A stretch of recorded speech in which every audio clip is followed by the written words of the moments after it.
வணக்கம் நேயர்களே, சத்தியம் சாத்தியமே நிகழ்ச்சிக்கு உங்களை வரவேற்கின்றோம். 2026 தமிழக சட்டமன்ற தேர்தல்களும் சூடுபிடிக்க தொடங்கியிருக்கிறது. கடந்த 1ஆம் தேதி மதுரையில் திமுக பொதுக்குழு கூட்டம் நடைபெற்றது.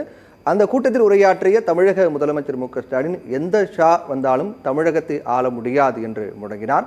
அதைத் தொடர்ந்து மத்திய உள்துறை அமைச்சர் அமித்ஷா ஞாயிற்றுக்கிழமை மதுரை வருகிறார். பாஜக நிர்வாகிகளை சந்தித்து ஆலோசனை மேற்கொள்ள இருக்கின்றார். மறுபுறம் மதுரை திருப்பரங்குன்றத்தில் முருகன் மாநாடு பாஜக மற்றும் இந்து அமைப்புகளால் நடத்தப்படுகிறது. இப்படி தொடர்ச்சியாக மதுரையை சுற்றி சுழன்று கொண்டிருக்கூடிய இந்த அரசியல் நகர்வுகள் எதை பிரதிபலிக்கிறது என்ற கேள்வி முக்கியமாக எழுந்திருக்கிறது. 2026 சட்டமன்ற தேர்தல்களும் மதுரையை மையப்புள்ளியாக வைத்து நகருகிறதா என்ற கேள்வி எழுப்புகிறது. இதை பற்றி தான் 2026 தேர்தல் அரசியல் நகர்வுகளும் அமித்ஷாவின் வருகையும் என்ற தலைப்பின் கீழ் நாம் விவாதிக்க இருக்கின்றோம். நம்முடன் திமுகவிலிருந்து திரு மதிவாணன், பாஜகவிலிருந்து திரு தூத்துக்குடி செல்வம், அரசியல் விமர்சகர் திரு பொன்வில்சன், பத்திரிகையாளர் திரு பிரகாஷ், 4 பெரும் நிகழ்ச்சியில் வரவேற்கின்றோம். பிரகாஷ் சார், மதுரை இன்னைக்கு ஒரு பேச்சு பொருளாக மாறி இருக்கிறது. கிட்டத்தட்ட 1977க்கு பிறகு திமுக அங்கே பொதுக்குழு கூட்டம் நடத்தியிருக்காங்க. எந்த ஷா வந்தாலும் தமிழகத்தை ஆள முடியாது, என்னைக்கும் டெல்லிக்கு அவுட் ஆஃப் கண்ட்ரோல் தமிழ்நாடு அப்படின்னு சொன்னார்.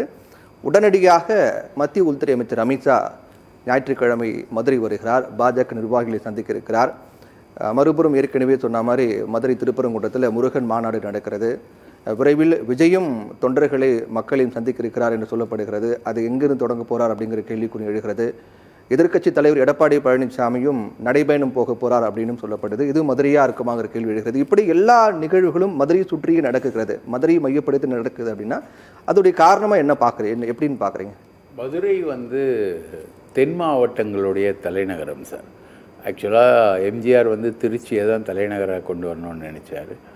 ஆனால் மதுரை தான் அரசியல் மையம் அந்த காலத்திலேருந்து இன்றைக்கி வரைக்கும். ஜெயலலிதாவுக்கு செங்கோல் கொடுக்கப்பட்டதும் மதுரையில் தான். அந்த மாதிரி நிறைய அரசியல் நிகழ்வுகள் மதுரையை சுற்றி நடக்குது. மதுரைன்றது ஒரு சென்டர் ஆஃப் அட்ராக்ஷன். அந்த காலத்திலேருந்து பார்த்திங்கன்னா எல்லா பொலிட்டிக்கல் மூமெண்ட்டும் மதுரை தான். ராமநாதபுரம் ஆகட்டும், விருதுநகர் ஆகட்டும், இந்த பக்கம் திருச்சி ஆகட்டும், எல்லாமே மதுரை பேஸ்டாக தான் இருக்கும். அதுக்கப்புறம் நீங்கள் வந்துட்டிங்கன்னா வட மாவட்டங்கள் அப்படின்ற ஒரு அரசியல் இதுக்குள்ளே வருவீங்க. அதுக்கப்புறம் ட்ராவல் பண்ணும்போது தான் சென்னை வருவீங்க. ஸோ மதுரை அந்த சேரமானோட இலக்கியத்திலேருந்து கண்ணகி உருவானதுலேருந்து எரிக்கப்பட்டதுலேருந்து எல்லாமே மதுரை தான். சரி. ஸோ மதுரை என்பது ஒரு முக்கியத்துவமான ஒரு விஷயம்.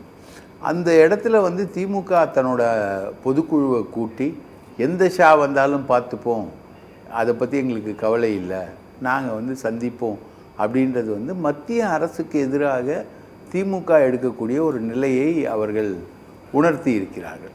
இப்போ ஷாவே நேரடியாக வர்றாருன்னா அவர் கோயிலுக்கு தான் வர்றாரு. ஃபஸ்ட்டு மதுரை யாரோ ஒரு ஜோசியர் சொல்லியிருப்பார், மதுரை மீனாட்சி அம்மனை முன்னாடி கோவையில் அந்த கூட்டம் நடக்க இருக்கிறதா ஒரு செய்தி அடிப்பட்டது. அது உறுதியான செய்தியான்னு தெரியல.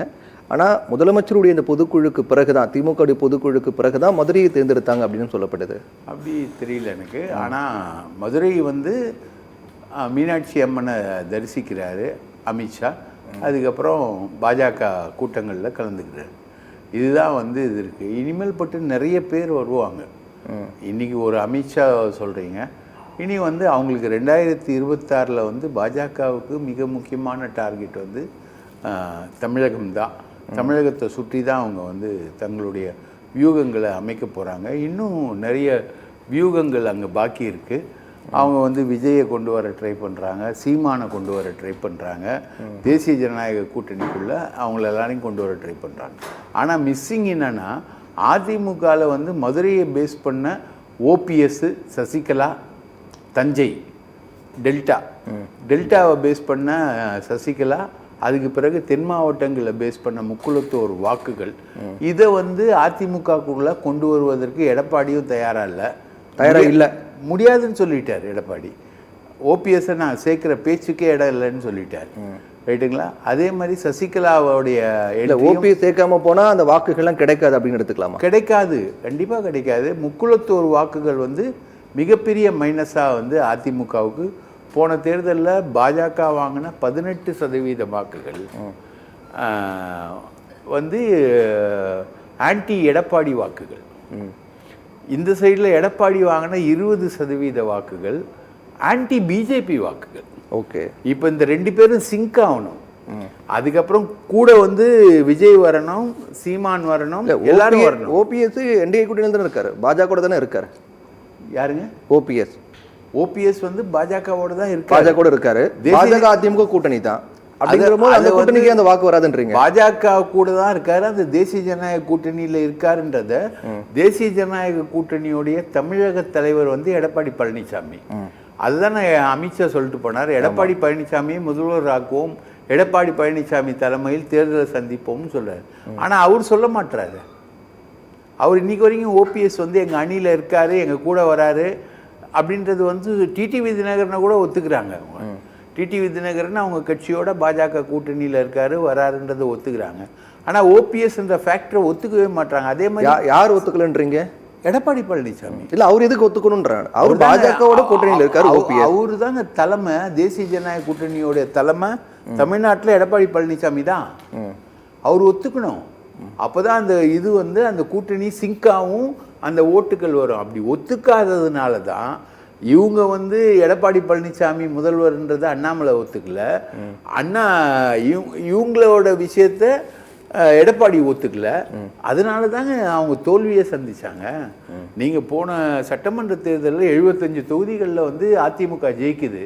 கிட்டத்தட்ட 30-35 தொகுதிக்கு மேல முக்குளத்தோர் வாக்குகளால தோக்குது.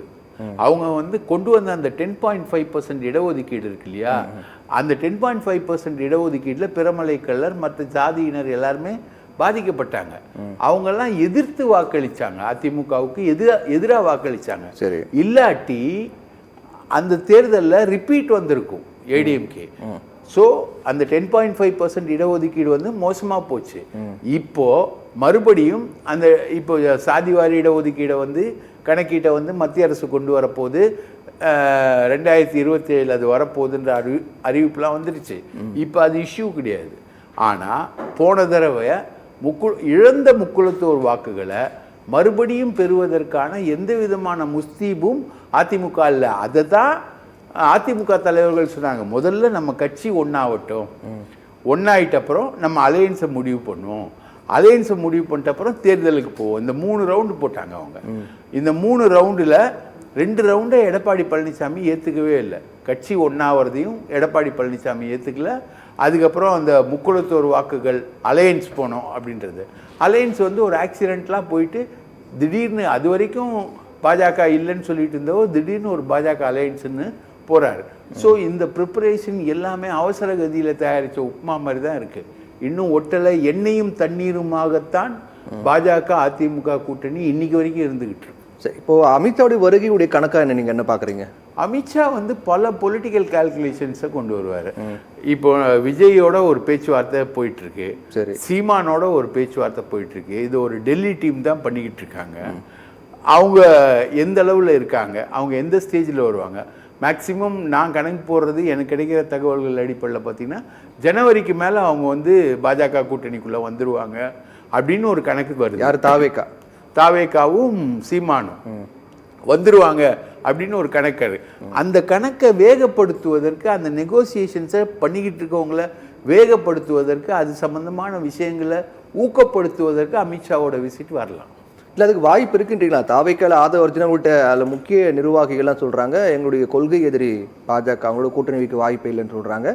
இந்த பக்கம் நாம் தமிழர் சீமானம் சொல்கிறாரு நாங்கள் தனித்து தான் போட்டிடுவோம் அப்படின்னு சொல்கிறாரு. இதுக்கு மேலே என்ன தெளிவு வேணும்னு நினைக்கிறீங்க? சீமானோட பெரியார் எதிர்ப்புக்கு நீங்கள் என்ன விளக்கம் கொடுப்பீங்க? பெரியார் வாழ்க, பெரியார் வாழ்க, பெரியார் வாழ்கன்னு கத்திக்கிட்டு இருந்த சீமான் பெரியாரை விமர்சித்து பேசுறதுக்கு நீங்கள் என்ன விளக்கம் கொடுப்பீங்க? அது யாரோட இன்ஸ்ட்ரக்ஷனில் அவர் பேசுகிறாரு? ஒன்றா நான் சொல்கிறேன், அது பாஜக இன்ஸ்ட்ரக்ஷனில் பேசுகிறார். 2, விஜய்க்கு நிறைய இன்கம் டேக்ஸ் பிரச்சனைகள் இருக்குது, ரைட்டுங்களா? அவர் வந்து அரசியலுக்கு வரும்பொழுது அவர் வந்து பாஜக எதிரின்னு சொல்லலாம், பெரியார் என்னோட இதுன்னு சொல்லலாம். ஆனால் அதை தாண்டி அவருக்கு இருக்கிற நரேஷனு, அவர் சுற்றி இருக்கக்கூடிய உறவினர்கள் நரேஷனு, அவர் வந்து ஒரு பிஜேபியோட ஸ்டஃப்பாக தான் வராரு அப்படின்ற ஒரு எக்ஸ்பெக்டேஷனு, இது எல்லாமே அவங்க 2 பேரையும் பாஜக அதிமுக கூட்டணிக்குள்ளே கொண்டு வருவதற்கான சிம்டம்ஸோட தயாராக இருக்குது. என்னைக்கு எப்படி எந்த விஷயங்களோட வரணும் அப்படின்றத இப்போது பெண்டிங்கு. அதை வந்து அமித்ஷா மாதிரி ஆட்கள் நெகோஷியேட் பண்ணி அதை முடிவு பண்ணுறதுக்காகத்தான் இந்த விசிட் இருக்கலாம், இன்னும் பல விசிட்டுகள் தேவைப்படலாம், இன்னும் எலெக்ஷனுக்கு டைம் இருக்குது. இதெல்லாமே நடக்கிறதுக்கு ஜனவரிக்கு அப்புறம் தான் இதெல்லாமே நடக்கும். ஸோ அதுக்கான இனிஷியேஷன் ப்ராசஸ்க்காக, அந்த நெகோசியேஷன்ஸ்க்காக அமித்ஷா வரலாம். சரி, வில்சன் சார், கூட்டணி ஏப்ரல் மாதம் அமித்ஷா அறிவித்தார். பாஜக அதிமுக கூட்டணி அதிமுக தலைமையில் தமிழகத்தில் போட்டி சந்திக்கும், தேர்தல் சந்திக்கும் அப்படின்னு சொன்னார். ஆனால் அந்த அறிவிப்பின் போது எல்லாரும் ஒன்று சேர்ந்து கையை உயர்த்தினாங்க. அதுக்கு பிறகு கூட எந்த ஒரு நிகழ்விலும் பாஜக அதிமுக இருவரும் ஒன்று சேர்ந்து இருப்பதாக எந்த ஒரு நிகழ்வும் நம்ம பார்க்க முடியல. அந்த இன்னமும் அந்த பாஜக அதிமுகவுடைய அந்த இணக்கங்கிறது ஒரு கேள்விக்குறியாக தான் இருக்கா? அதெல்லாம் இல்லை. ஏன்னா ரொம்ப சீக்கிரமாகவே வந்து அந்த கூட்டணி வந்து உருவாயிடுச்சு. எதற்காகனா, கடந்த காலங்களில் கருத்து வேறுபாடு இருந்துச்சு. அப்போ கீழே வரைக்கும் சிங்க் ஆகணும்னா கொஞ்சம் நாட்கள் எடுக்கும். அதனால கொஞ்சம் ஏழியராக உருவாக்கிடலான்ட்டு அந்த ரெண்டு கூட்டணி உருவாயிடுச்சு. இப்போ அமித்ஷா வருகை அப்படி பார்த்தீங்கன்னா, இது அகில இந்திய கட்சியின் தலைவர்கள் வந்து தனிப்பட்ட காரணத்துக்காகவோ இல்லை கட்சி காரணத்துக்காகவோ இல்லைன்னா கூட்டணியை உருவாக்குறதுக்காகவோ